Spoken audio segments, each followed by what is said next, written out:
2024 was a pretty lackluster year of watch releases overall, but there were definitely a few standouts. And so today, I wanted to present to you my top 5 watches released in 2024. So let's get right into it.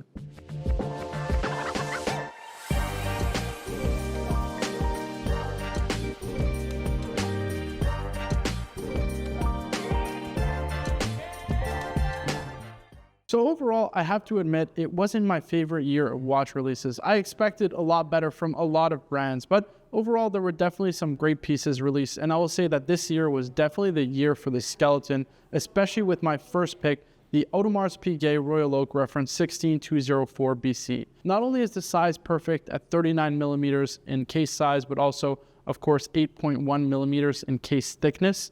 Overall, it just has that amazing slim profile and that jumbo case size that the Royal Oak is known for. And I think it's just an absolutely perfect watch. Now, this is a watch that they released for the 50th anniversary of the Royal Oak in rose gold, later in yellow gold, and also in stainless steel. But this is the first time they released this watch in white gold. And I have to say that it is an absolute knockout release. Even just the finishing, the attention to detail that they put into this movement is just second to none. When I actually looked at close-up photos and saw videos of this actual watch, the anglage, the finishing, the beveling of the bridges, and the overall finishing of the movement was second to none. It really is Audemars Piguet flexing their muscles when it comes to the watchmaking side of things, which is really nice to see and a welcome addition because they didn't so much focus on it in other years. I have to admit, I think that this watch may very well be the best skeleton watch ever made. There's a lot of great releases, but this watch right here, there's just something about it, the simplicity of it. Everything just works and works together so seamlessly, and it's just a perfect design and knockout hit from AP. This is a watch that retails for $124,000. I've already seen these hit the market. They started out well over $200,000, but now you can find them under $200,000 already. It's just a symptom of the overall Royal Oak market, but also of new releases, generally speaking, which start out really high and eventually come down in price. Totally normal, especially for a watch that comes out super hyped as this one, because it was definitely well received. But an absolutely amazing watch, and personally, I think this is the best watch released this year, hands down. My second pick is another skeleton wristwatch made by a brand that unfortunately collectors seem to underappreciate, but I think is one that's really going to come into the fold specifically due to this design. It's the Roger Dubuis Excalibur Titanium Monotourbillon, which I think is an absolute knockout hit. Now, this is a updated release to the original one, which featured a micro rotor movement released back in 2023. But I think with this design, they achieved an amazing blank canvas that they can expand and create a whole line of watches with interesting dials or maybe even interesting complications with it. Not only is the case and the bracelet super wearable and just an absolutely amazing design, the new case and bracelet is fashioned out of titanium, which makes the watch super light and super practical to wear on a daily basis and makes the watch less prone to scratches, which makes it a great everyday wear. This is a watch that comes in at a case size of 42 millimeters, a thickness of 12.62 millimeters, is limited to only 28 pieces, and carries a retail price of $151,000. When you consider, for example, the AP Royal Oak, the new one that they released, the skeleton double balance wheel in stainless steel, having a retail price similar to this piece here, despite this one being far more complicated, featuring a tourbillon, and I think overall the skeleton motif here is really well executed. I think this is just a better pick as compared to, for example, the newer skeleton double balance wheel. Now, that's not to say that this is the greatest skeleton watch of all time. I certainly think that there are some improvements that can be made, but overall, I think Roger Dubuis achieved a really seamless design, and I think they executed it in a great way, and I'm sure that this will sell out very, very quickly. My third pick is an update by Dibitune. It's the DB28 XS in the Purple Rain edition. Now, this watch features a sublime case and dial, which is actually heat treated by Dibitune, by Denis Flageolet, the head watchmaker there, who's an absolute genius when it comes to this kind of alchemy, transforming materials to really create something that we've never seen before in watchmaking. Now, this isn't a necessarily new release because we've seen this model in another variation that was released last year, but I just love this because where do you really see an all-purple watch in the watch industry specifically made out of titanium that's heat treated like this? Super unique, something that we've never seen before, and I had to credit Dibitune because I think that they executed to such a high level, and it's just such a nice watch that I had to make my list. Now, this is a watch that comes in at a case diameter of 38.7 millimeters, a thickness of 7.4 millimeters, and of course a retail price of $99,000. I think that this price point and also the case size is much better from Debitune. Overall, one of my biggest gripes with Debitune watches, specifically the DB28 models, was that they simply were very impractical to wear. They're very large watches, typically 43 millimeters, and they had very long lug-to-lug distances.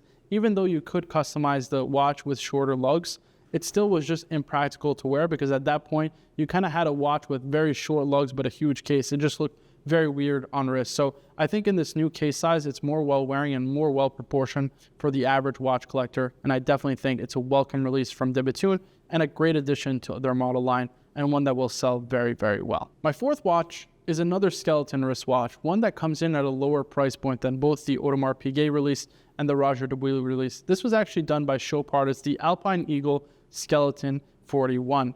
Now, I'm a big fan of the Alpine Eagle. I think it's one of those underrated integrated bracelet sports watches that collectors don't seem to gravitate towards as much as I think that they should, because I really think that the finishing of Chopard watches is second to none, especially in this watch here.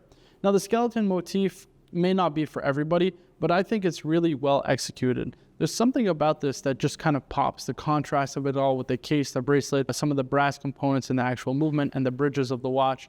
I think it just all works together really, really well, and you have a design that's a timeless classic in my opinion. Now, Chopard is definitely one of those brands that has suffered just in terms of popularity on the secondary market, so I think something like this is definitely going to help with respect to retail sales especially, and help bring more younger and newer blood to the Chopard brand, which ultimately they're just lacking, especially in recent years, with their more classical and traditional watchmaking. I think Chopard is definitely a brand that has been upping their game, especially in recent years, so it's one to look out for. It already has a pretty strong and dedicated collector community when it comes to their dress timepieces, and I think this is one that will help introduce more people to the brand and the amazing quality with which Chopard watches are made. My last pick is a re-release of an old classic, and for anybody who watched or took part in the Watches and Wonders Fair, they'll probably know what I'm saying because this watch got a ton of buzz on social media.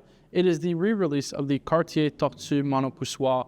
This is an amazing timepiece that Cartier has made throughout their history, spanning all the way back to the 1920s. And this watch here is a reimagination of really the third generation, the one that was so famous and became so desired by collectors because it was a collaboration in terms of its movement between three incredible independent watchmakers, namely F.P. Journe, Denis Flageolet of Debitune, and of course Vianney Halter. Three incredible independent watchmakers working on one watch in a timeless kind of format and case design, and of course just overall great design from Cartier, which they're so known for, was just a recipe for success that was always going to work. Now, this new release features an amazing new movement from Cartier. It's an in-house movement that was developed by a third party. They're not saying who it is exactly, but I have to say that they really finished this and created a movement that is absolutely stunning. And it definitely lives up to the last generation created by the three great watchmakers I mentioned before. Now, this is a model that's available both in yellow gold and in platinum. My personal preference is the platinum, just like it was for the last generation, just because I think that white case metal just works so well for a monopusher chronograph like this. There's a watch that comes in a diameter of 35 by 44 millimeters, a thickness of 10.2 millimeters, is limited to 200 pieces in each metal, and has a retail price of $55,500 for the yellow gold model and carries a retail price of $64,000 for the platinum model. I think this is definitely one of those standout releases of 2024, one that's a welcome addition, or re-addition rather, to Cartier's model line, and that I absolutely love, and I definitely think it's going to get sold out very, very quickly. So guys, this is my top 5 list of watches released in 2024. I'd love to get your feedback down below, what you think of my list and what were some of your favorite releases of 2024. It's always good to hear feedback from you guys. And of course, guys, if you like this video, I'd really appreciate if you like it. Of course, if you subscribe for more videos in the future. My name is Marco. Thanks for watching Burdeen's Watches, and I hope to see you again soon.